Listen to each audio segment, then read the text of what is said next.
So, once again, going to attempt this. I think I'm probably on like my third or fourth actual try going through this, and last night I sounded pretty much dead to the world. So, I wanted to do one where I sounded at least a little bit more energetic and could keep somebody entertained on watching. So, here it goes. Pay attention. I'm gonna go ahead and set this up in single player.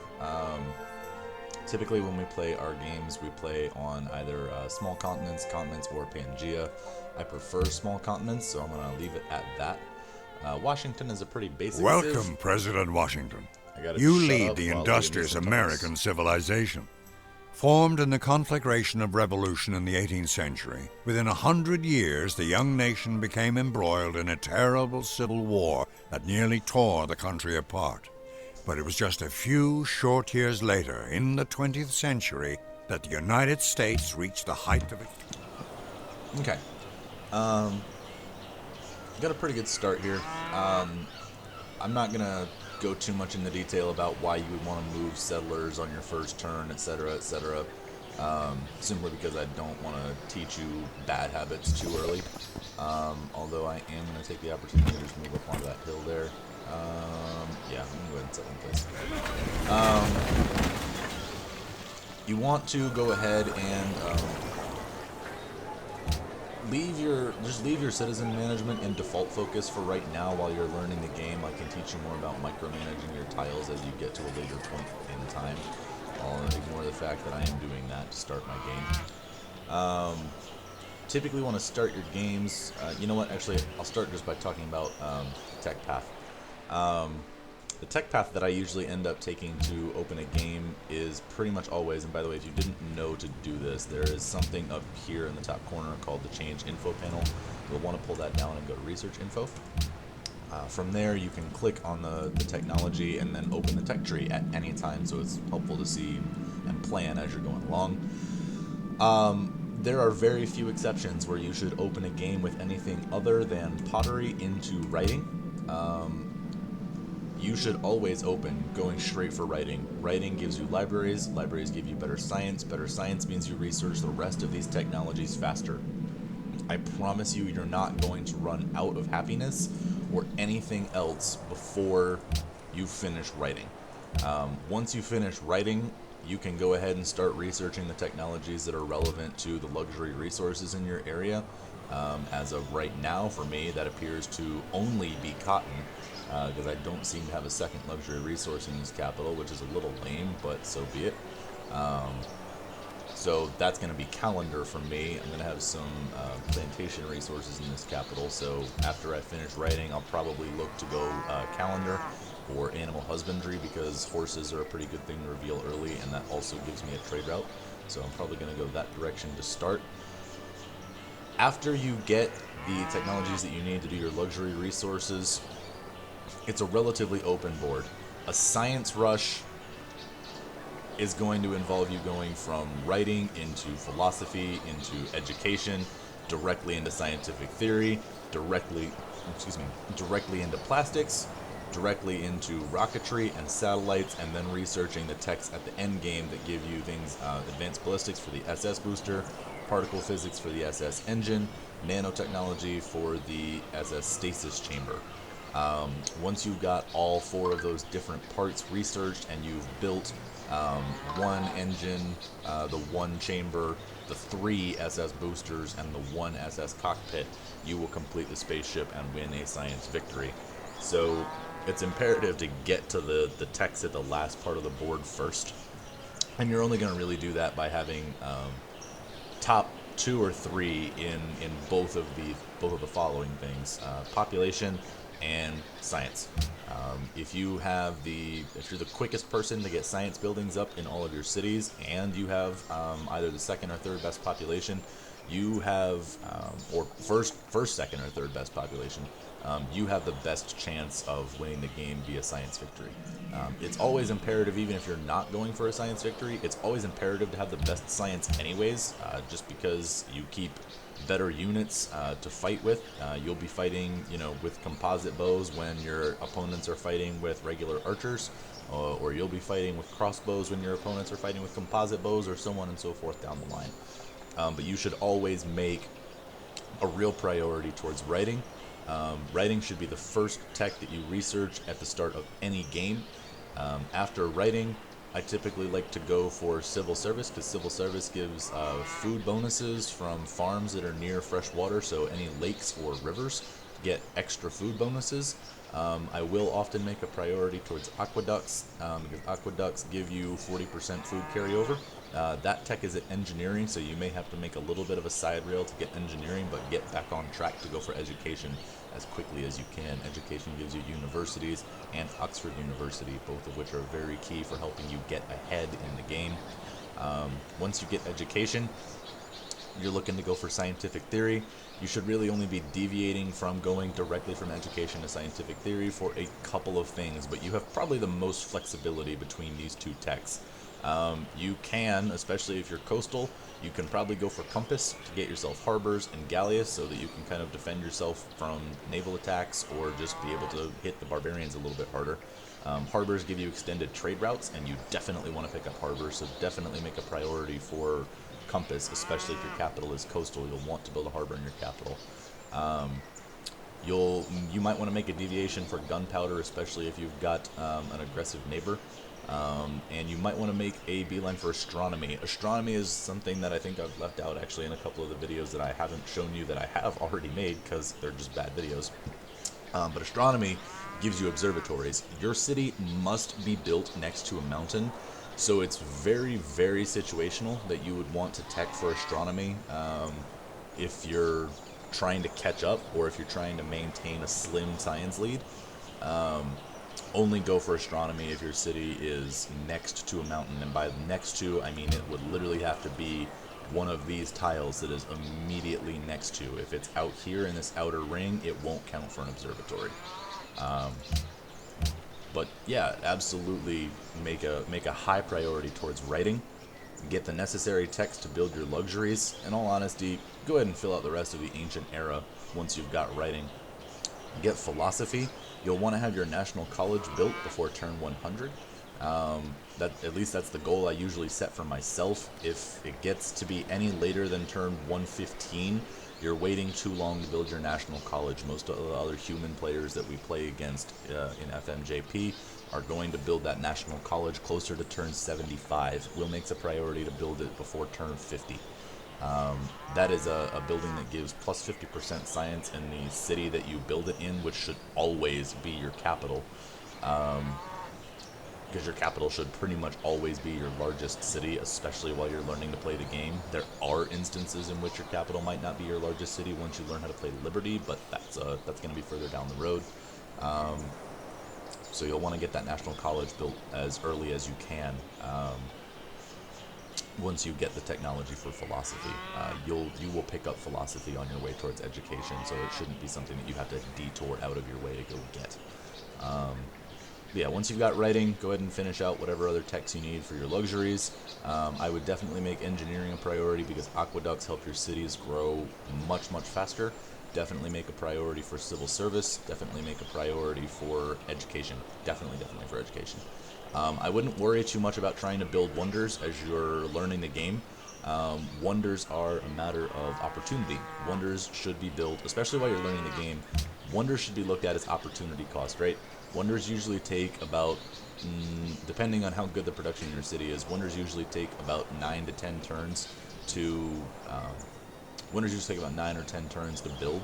So you're missing out on the opportunity to build other things like amphitheaters or military units or science buildings when you go to build wonders. You should really only be building wonders once you've learned how to set a good foundation for your empire.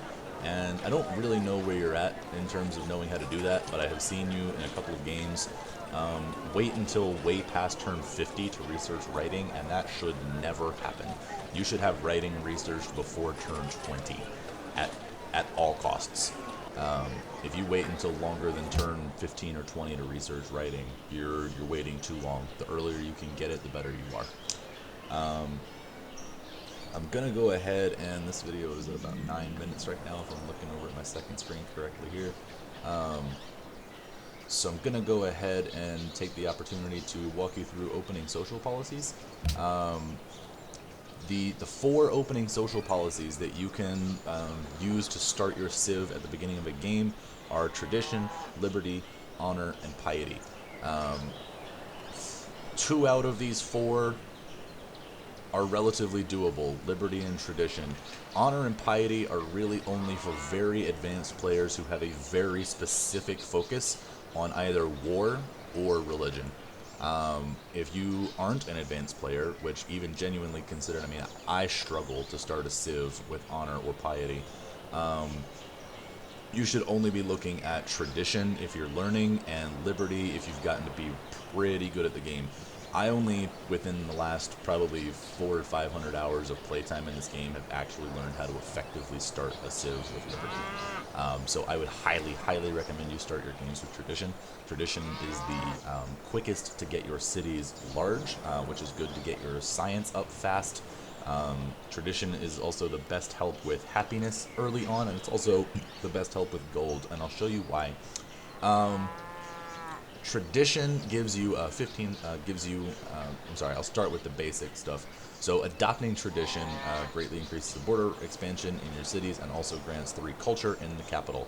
That's huge for allowing you to adopt the rest of these policies even faster. And adopting all of the policies in the tradition tree will grant a 15% growth bonus and a free aqueduct in your first 4 cities. That is great. Free aqueducts in your first 4 cities is huge. Like, really, really huge. Like Donald Trump, huge. You want to get those aqueducts up as quickly as you can. The purchase of great engineers with faith starting in the industrial era is a great bonus if you get a religion that allows you to generate faith quick enough to make that a thing. But if you don't manage to get that religion up, it's not a huge loss either. Tradition is also what unlocks the Hanging Gardens. Hanging Gardens is +6 food. That is a world wonder, so only one of them can be built in the entire game board. If you manage to get that, that's great, but like I said, while you're learning, I wouldn't make it a priority unless you are really good at developing a tech brush for those things. So yeah, definitely start with tradition. The first couple of policies in tradition are aristocracy, which gives you production towards building wonders. I usually take that as one of my last ones because oligarchy is a better opener. It means that garrisoned units cost no maintenance, and garrisoned meaning they are stationed inside your city, not just inside your borders, but inside of your actual city. And cities with garrisoned units gain a 50% ranged combat bonus, which means they are that much more effective at killing barbarians that are coming into your territory to try and either pillage your tiles, or steal your workers, or kill your settlers. Legalism provides you a free culture building. That means free monuments in your first 4 cities, so absolutely a good starting policy. Monarchy gives you +1 gold and -1 unhappiness for every 2 citizens in the capital. That is a great one because your capital city should always be relatively large, probably about a size 7 or 8 or 9 by the time you adopt this policy. So that's, 3 extra happiness and 3 extra gold per turn that you get just by adopting that policy. And Landed Elite gives you a +10% growth bonus and +2 food in the capital. That's in addition to the +15% growth bonus you get just from adopting tradition. So this one is definitely the best opening policy. It's the easiest one to roll with. So just for the purposes of you getting started, always go tradition. Don't get enticed by these other 3 over here unless you have already finished tradition and you've decided that one of these policies in here makes a good next step. After you go tradition, patronage, aesthetics, commerce, exploration, and rationalism are highly situational. Rationalism gives you some ridiculously good science bonuses that will help you win the game, so if you're trying to win a science victory, rationalism is pretty much a must-have. And the 3 must-have policies out of rationalism would be secularism, the one that gives you +2 science from every specialist. I'm going to continue making episodes and walking you through this game so that you can see how that affects, but I'm just going to do this in different episode cuts so that you can kind of not get bored, hopefully. Humanism earns your great scientist 25% faster. That's another huge one, and the other big one is free thought. That gives you +1 science from every trading post and +17% science from your universities. Universities are usually buildings that give +33% science in every single one of your cities. Once you adopt free thought, that number jumps from 33% to 50%. which means that universities become just as powerful as research labs, which is huge. You absolutely want to do that. The sovereignty policy and rationalism is also pretty good, especially if you've got about 4 or 5 cities at the end of the game, because you get +1 gold from all of your science buildings. That means +1 gold for every library, +1 gold for every university, +1 gold for every public school, +1 gold for every research lab, +1 gold for every observatory. It ends up being a decent number of science buildings there by the end of the game, and that's a decent little policy, especially if you have extra culture to spare. So that's a good one. But your main 3 that you'll want to adopt in rationalism are these 3 right here. So I'm gonna go ahead and cut that here just as a method of getting started. Actually, you know what? No, I'm not. Your production, your city's production when you're first getting started. If you're on small continents, you can probably get away with just going 1 scout and doing the kind of scouting with the scout that you build and the warrior that the game gives you to start. But if you're on continents, and definitely if you're on Pangea, you want to start the game with back-to-back scouts. The more scouts you have, the more of the map you see. The more of the map you see, the better your chances are at getting ancient ruins. And ancient ruins are just free bonuses for your empire. There are a couple of ancient ruins bonuses that just aren't that great, but there are some of them that are really good. Some ancient ruins will give you extra population. That's a great one. Some ancient ruins will give you gold. That's a great one. Some ancient ruins will give you faith. That's a really good one. Some ancient ruins will reveal maps. Those are meh. Some ancient ruins will reveal the location of barbarian encampments. That's basically useless. So it's all relative, but the point being, the more ancient ruins you're able to pick up before your opponents pick them up, the more free bonuses for your empire and the fewer free bonuses for your opponent's empires. So it's definitely a priority to get scouts up very early. The only reason I could ever see not going for a scout would be if you were, I believe, the Mayans, no, the Ethiopians get a monument that's called a stele, and it gives them +2 culture and +2 faith, which means they get a religion and a pantheon up very early. So you would want to build that before you build any scouts if you were Ethiopia only.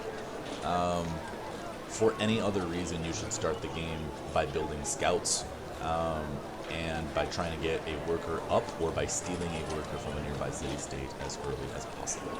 I think that actually is going to go ahead and cut it for at least what I want to cover in this first little episode here. So I'm going to stop recording and then start up again in a second.